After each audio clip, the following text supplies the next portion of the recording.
I should add that I know a lot of what she is doing isn't against the law, but it's rude and annoying. Another thing a lot of people try to say was it's illegal to block driveways. I know this. I blocked my own driveway. That is not illegal where I live. Blocking someone else's is. Another thing I had to cut out of the AITA post because of the character limit was that my dad is disabled and she knows this and still continues to park like a jackass.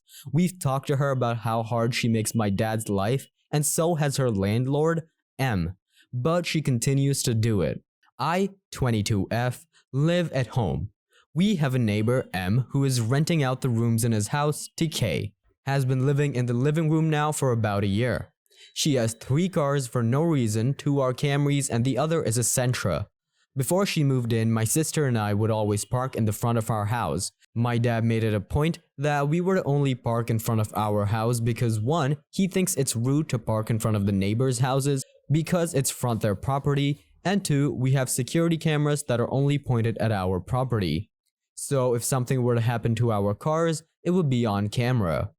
Now that Kay lives there, she parks 1 car in the driveway, another in the middle of the street in front of M's house, and the other Camry in front of our house. There's no room for another car anywhere. The street that can fit 4, maybe 5 cars now only has 2 cars on it.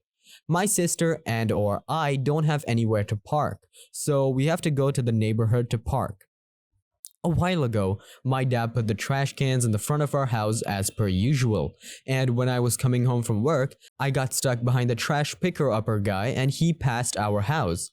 I noticed the trash can was up on the curb and Kay was parked where the trash cans were supposed to be. They're usually on the street, and once it's emptied, Dad takes it to the house. The trash was full. Kay moved our trash cans to park in front of the house. I ran the trash can to another block to see if the trash guy would still take it. Another neighbor, B, saw me doing this and helped. B helped me bring them back and told my dad what happened. Dad went over to Kay's and told her never to touch the trash cans again and to stop parking in front of our house. He explained why. Cameras, my daughter can't park, etc. It's now December and it has not stopped. My dad called M and asked him to talk to Kay. We heard M yelling at Kay, but it still hasn't changed anything. A few days ago, she parked the Camry in front of our house and took the Sentra out. When I got home, I decided to park in front of her, blocking my parents' driveway and leaving no room for her to get out from the front. My sister got home and I had her park behind Kay's Camry and left her no room behind either. The next morning, I was getting ready with the window open and Kay asked me to move one of the cars so she could leave and that she was running late. I told her that I was taking a shower and she'd have to wait. It's not my fault she's running late, and if this was such a problem, she should stop taking up so much space with 2 little cars. She struggled for 20 minutes but did end up getting out. Since then, I've been doing this daily and my family and other neighbors like B help by telling me how close to get. You might be able to get the area in front of your house labeled as a handicapped parking spot because of your dad. Pretty sure you can call and have her towed if she's on your property. Stupid B. She's obviously doing this on purpose. If you have the video of her moving the trash cans, you should take it to the police. 1 person, 3 cars? So bizarre. And all 3 cars are basic cars. I could see having something like a daily driver, truck, sports car, or whatever, but 3 basic cars? Entitled people are the worst, especially if they refuse to participate with reason. This is exactly what I was thinking. I think I made a response on the AITA to comment about the cars. If they were all different, I'd 100% get it. My dad has a classic car and a sports car. The classic is in the garage and the sports car is in the driveway next to my mom's car. Yeah, he has more than 1 car, but they're not inconveniencing anyone, and they're both different. This lady has 3 sedans, 2 are the same car and color. So weird. Issues with parking strikes unnerve with me. Never in my life did I ever think I would have to compete for a parking space on a daily basis. It irks me to my core. This loser Frankie next door will pull his Cadillac truck out, double park, then move his kid's car ahead, but not to the corner. He moves it ahead but leaves about 3/4 of a car length between the corner and the front bumper so as to take up 2 spots with one car while he's gone for the day. He will actually get out, check how far off he is, jump back in, and adjust. The people on the other side of me have multiple vehicles too, although she doesn't do all that spot-saving nonsense. She just has visitors all the time who stay overnight at times or over the weekend. I only have one car that me and my girlfriend share, and we find ourselves parking around the corner, up the block, down the block, whatever.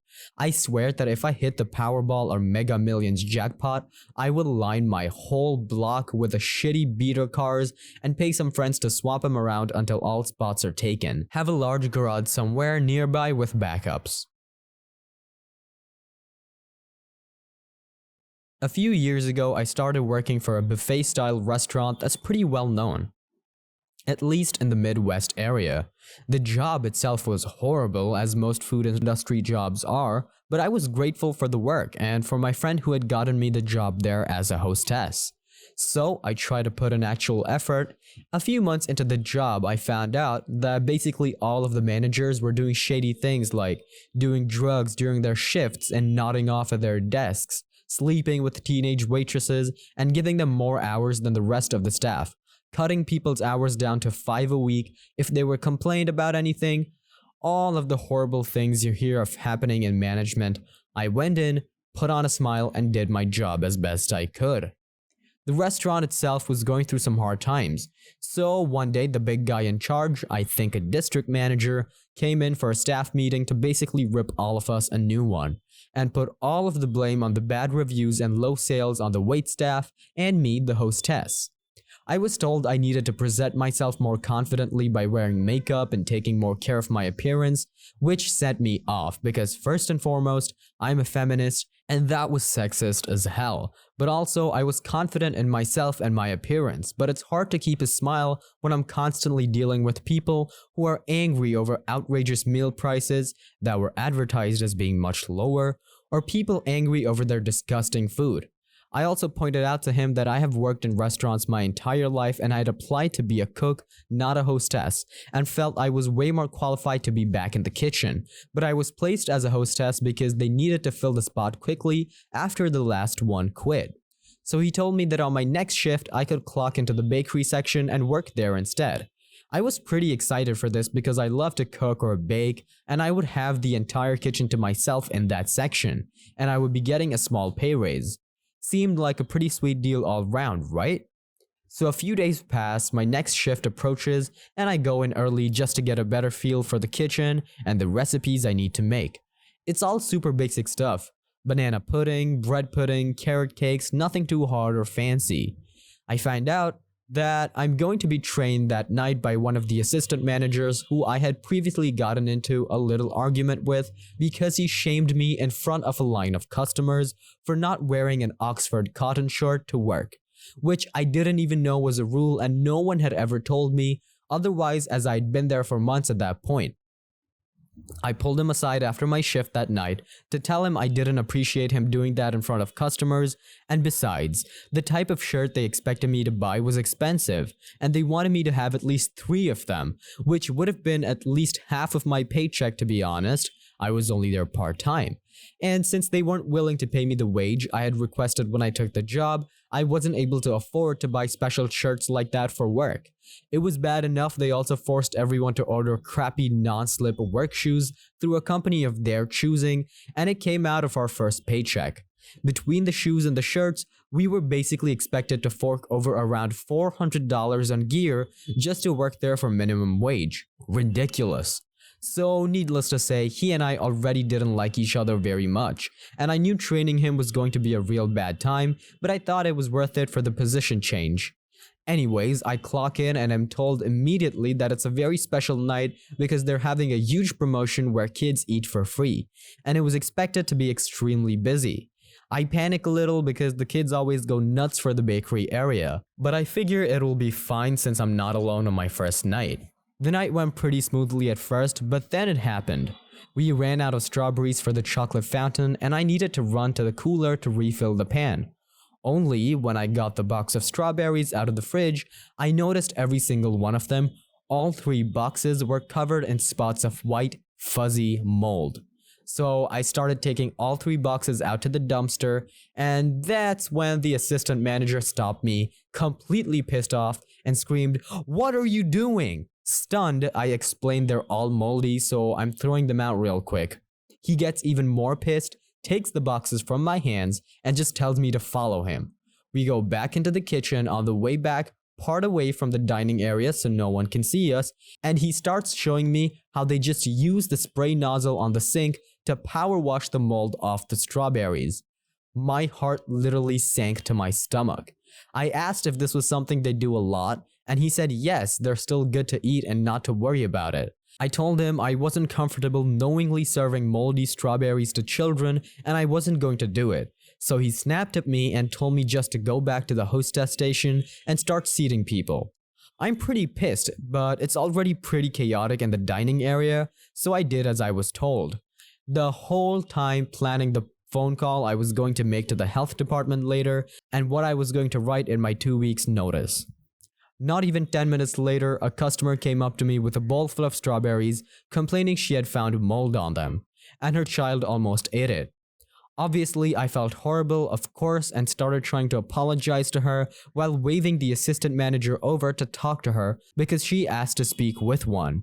He comes over, sees the strawberries, and I just go, "She found mold on her son's strawberries and would like a refund." Right away, he's all smiles and sincerity, apologizing to her and walking over to my cash register to give her her money back when I hear him tell her, "Our bakery cook is still in training, so I will make sure I bring this to her attention and correct it." And that's when I snapped. I walked right up to them and said, with the most confused look I could manage, "I thought you told me to just wash the mold off and they would be fine. I'm just doing what you told me." Words cannot even describe the look of sheer bewilderment on both their faces. She yells first, "Are you kidding?" I knew I was getting fired already at that point, so I started gathering my things from under the counter and clocking out while listening to him try to defuse the situation. Apologizing, telling her I misunderstood him. Meanwhile, my heartbeat is ringing in my ears and I'm about to have a full-blown panic attack because I had never walked out on a job before, so I wasn't able to pay much attention to what all he was telling her, but it was obvious he was trying to keep her quiet so the rest of the dining room didn't hear what was happening. While that's happening, I go to the back to grab my coat from the staff closet and stuck into the cooler to take pics of the moldy strawberries so I could send it to the health department. I made that report anonymously, honestly because I didn't want my friend who had gotten me the job to possibly face repercussions and figured maybe they would assume it was the customer who reported them. I got my stuff, snuck out the back door so people wouldn't see me in tears having a panic attack, and went home. Later, my friend called me to tell me they had shut down the whole chocolate fountain for the rest of the night and ended up having to refund a ton of meals because the lady warned everyone around her not to let their kids eat the strawberries, and of course, many already had. Apparently, it was a disaster, and I'm kinda sad I missed watching him have to hand out all of those refunds on such an important night. A week later, I go in one morning to pick up my final paycheck, and guess who's the only manager on site? Of course, he was a huge jerk about having to do anything for me and didn't think it was funny when I asked how he still had a job at all. He made me wait at the front counter for over an hour because he was having trouble getting into the safe to get my check.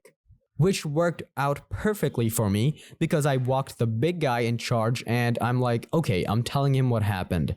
So I walked up to him and said hello and everything, and he asked how I was enjoying the bakery, and I was like, funny you should ask, and told him the entire story.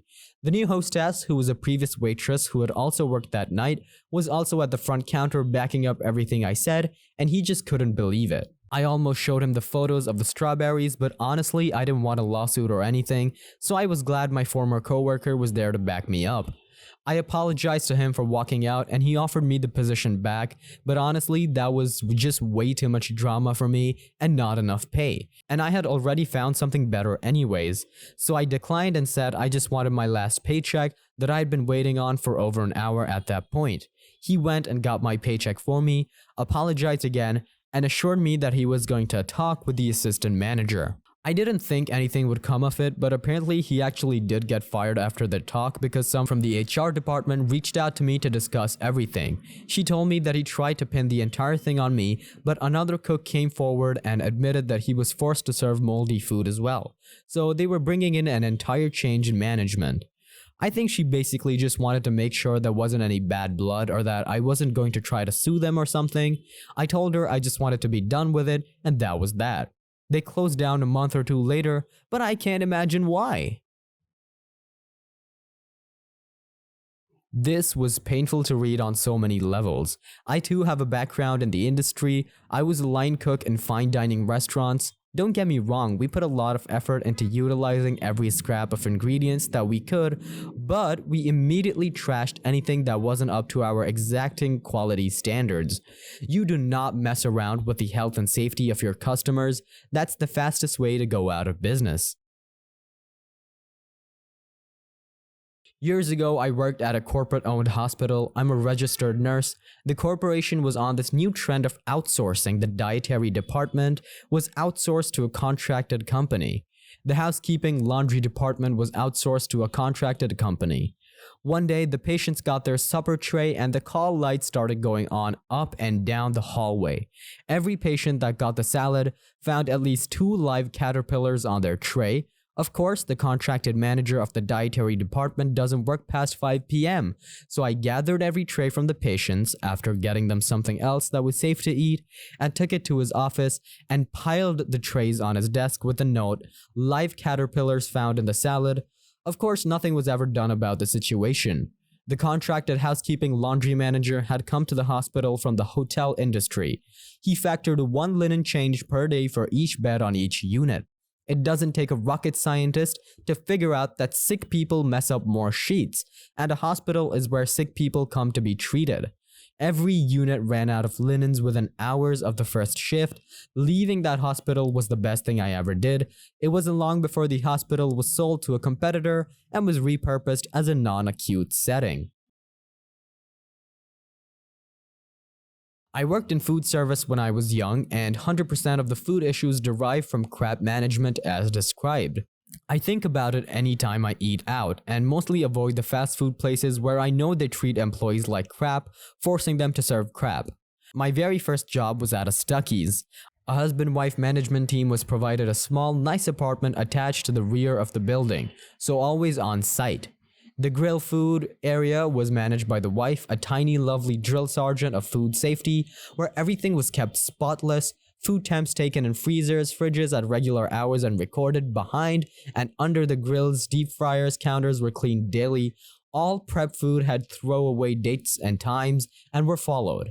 She explained the rules of laws, regulations of food safety, and pitched in daily to demonstrate, help with, and inspect the work. The place sparkled. It was like working for an angel. Following that job, nothing, not one restaurant ever measured up to those standards, but miraculously, all had an A rating displayed from the Board of Health. Imagine that.